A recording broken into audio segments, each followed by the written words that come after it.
이스라엘 초대왕 사울에 대한 성경의 평가는 다음과 같습니다. 사울이 이스라엘 왕위에 오른 후에 사방에 있는 모든 대적 곧 모압과 암몬 자손과 에돔과 소바의 왕들과 블레셋 사람들을 쳤는데 향하는 곳마다 이겼고, 사울이 사는 날 동안에 블레셋 사람과 큰 싸움이 있었으므로 사울이 힘센 사람이나 용감한 사람을 보면 그들을 불러 모았더라. 사울이 왕으로 이룬 업적은 대단했습니다. 철병거와 철제 무기를 앞세운 가나안 족속들과의 전쟁에서 싸울 때마다 이긴다는 것은 놀라운 일입니다. 그런데 문제는 사울이 사는 날 동안에 전쟁이 끊이지 않았다는 것입니다. 물론 전쟁에서 이기는 것은 중요하지만 그보다 더 중요한 것은 싸움을 끝내는 것입니다. 어떻게 해서든 싸움을 끝내고 평화롭고 행복하게 사는 것이 중요하지, 계속 싸움이 끊이지 않는다면 아무리 승리한다 해도 피곤한 일이 아니겠습니까? 그렇다면 왜 사울은 끊임없이 전쟁 속에서 살아야 했을까요?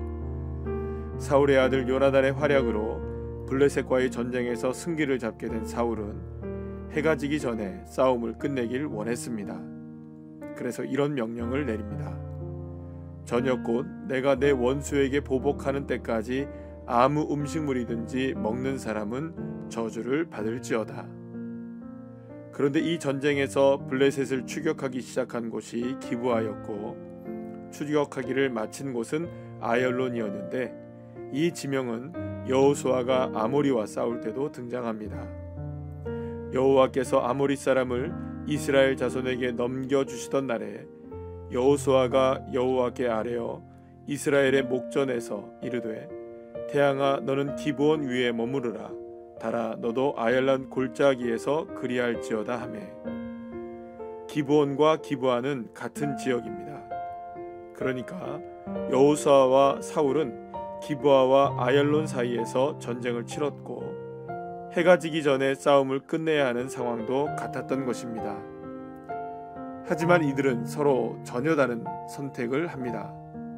여호수아는 전쟁을 끝내기 위해서 오직 하나님의 능력만을 원했지만, 사울은 사람들이 음식을 먹지 않고서라도 해가 지기 전에 블레셋과 싸우길 원했던 것입니다. 결국 결말도 다르게 나타나게 됩니다. 여호수아가 그 온 땅을 점령하여 전쟁이 그쳤더라.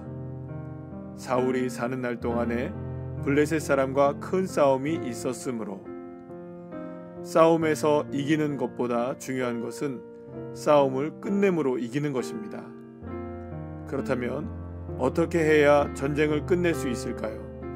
어떻게 해야 전쟁 같은 우리의 삶의 수많은 싸움을 끝냄으로 이길 수 있을까요? 높은 사람들에게 의지하지 마십시오. 죽을 운명의 사람들을 의지하지 마십시오. 그들은 사람을 구원할 수 없습니다.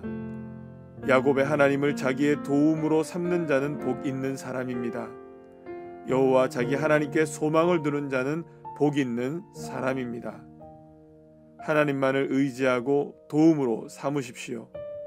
전쟁 같은 삶의 싸움을 끝내고 진정으로 승리할 수 있는 길은 오직 하나님께만 소망을 두는 것밖에는 없습니다.